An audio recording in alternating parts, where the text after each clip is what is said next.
단순한 진료가 필요해 치과를 찾았던 사람들의 이를 전부 갈아버리고 크라운을 씌우거나 임플란트를 시술한 의사가 2019년 JTBC 보도를 통해 드러났고 SBS의 궁금한 이야기 Y에서도 소개되었습니다. 이 원장은 고양시에서 치과를 운영할 때 5년 동안 치료를 받은 450여 명의 환자에게 별것 아닌 일로도 치아를 모조리 갈아내는 등 과잉 진료를 수도 없이 하였습니다. 단순히 스케일링만 받으러 온 환자의 이도 갈아버렸다고 하는데 피해자 중엔 7살 어린이도 있다고 합니다. 단순 조치로도 치료가 되는 치아를 완전히 갈아버려 어린이가 평생을 가짜이로 살아가게 된 것이죠. 이런 무지막지한 일은 어제 오늘 일이 아닙니다. 각 에피소드는 무서운 의학사를 참고하여 재구성했습니다. 중세부터 현대까지 듣기만 해도 소름 끼치는 공포의 의사와 수술 이야기 시작합니다.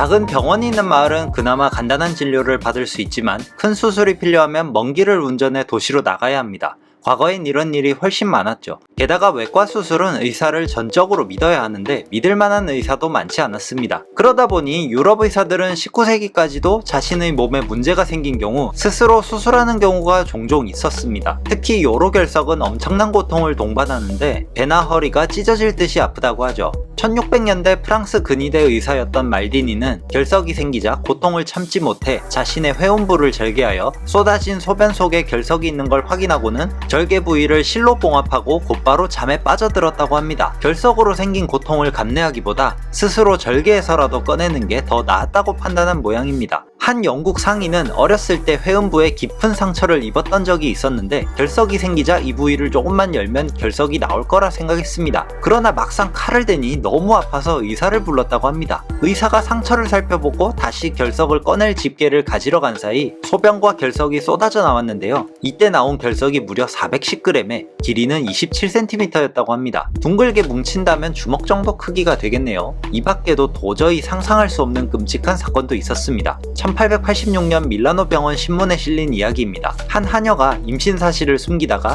칼로 자신의 배를 열고 아이를 꺼내려고 시도했습니다. 당연히 뜻대로 풀릴 리는 없고 태아의 몸을 잡히는 대로 칼질하여 꺼냈는데 상처를 봉합하지도 않고 붕대로 배를 묶은 뒤 시체와 태반은 건초더미에 버리고 가사일을 계속했다고 합니다. 결국 5시간이 지나서 빈혈로 쓰러졌고 그녀를 찾은 의사는 상처 밖으로 창자가 다 삐져나온 모습을 보며 기겁했으나 정말 신기하게도 치료를 받은 하녀는 살아났다고 합니다. 이게 진짜 가능한지 산부인과 전문가에게 자문을 구해봤습니다. 당연히 고통을 감내할 엄청난 정신력도 필요하나 선천적으로 통감을 적게 느끼는 사람이 있다고 합니다. 유전이든 돌연변이든 말이죠. 그런 경우 가능할 수도 있다고는 하네요.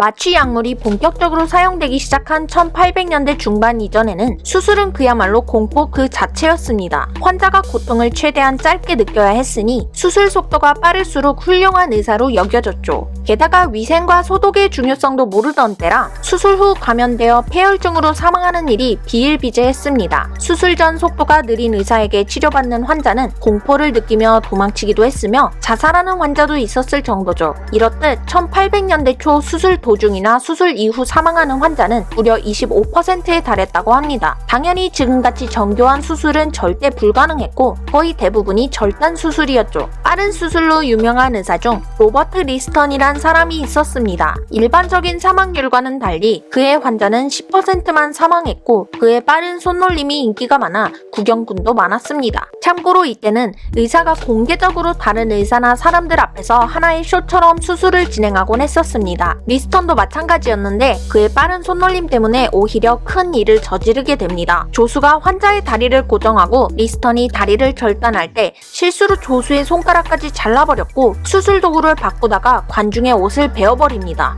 그리고 옷에는 피가 튀기죠. 환자와 조수는 상처가 감염되어 결국 사망했고 피가 묻은 관중은 순간 자신도 상해를 입었다 착각해 깜짝 놀란 나머지 심장마비로 사망합니다. 역사상 유례가 없는 300%의 사망률을 기록한 수술이었습니다. 게다가 더 무섭게도 이 당시엔 사망자가 워낙 많아서 환자가 수술을 받고 죽어도 사회적으로 큰 문제가 되지 않았습니다. 그래도 실력이 뛰어났던 의사답게 마취를 처음 유럽에 도입한 의사이기도 했으며 이 양키 속임수는 최면술보다 훨씬 낫다는 말을 한 것으로도 유명합니다.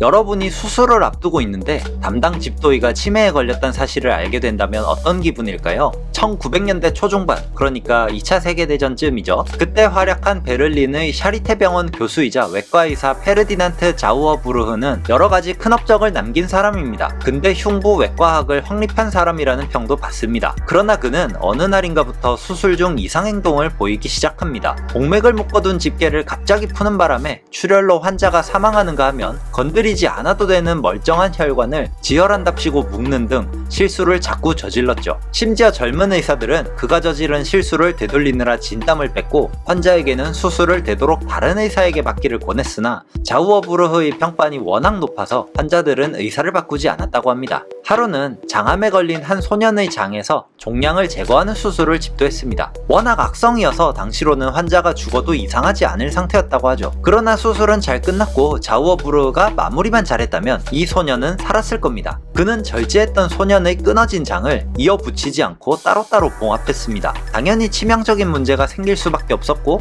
소년은 사망합니다. 조수들은 어차피 소년이 오래 살기 어려웠을 것이라 판단하고 이 사건을 문제 삼지 않았습니다. 하지만 어찌저찌 이 사건은 세상에 알려지게 되었고 정부는 나라의 체면을 고려해 사건을 파헤치기보단 그를 은퇴시키는 것으로 마무리 지었습니다. 하지만 마지못해 퇴직한 자우어부르흐는 그 뒤에도 다른 병원을 전전하며 계속해서 실수를 남발했다고 합니다. 영상을 한 편으로 끝내려고 했는데 책에 무섭고도 신기한 에피소드가 워낙 많아서 몇 가지만 더 골라서 다음 편도 만들어 보려고 합니다. 잔혹한 의학사엔 어떤 사건들이 있었을지 궁금해서 조사하다가 발견한 책인데 관심 있으면 여러분도 한번 읽어보세요.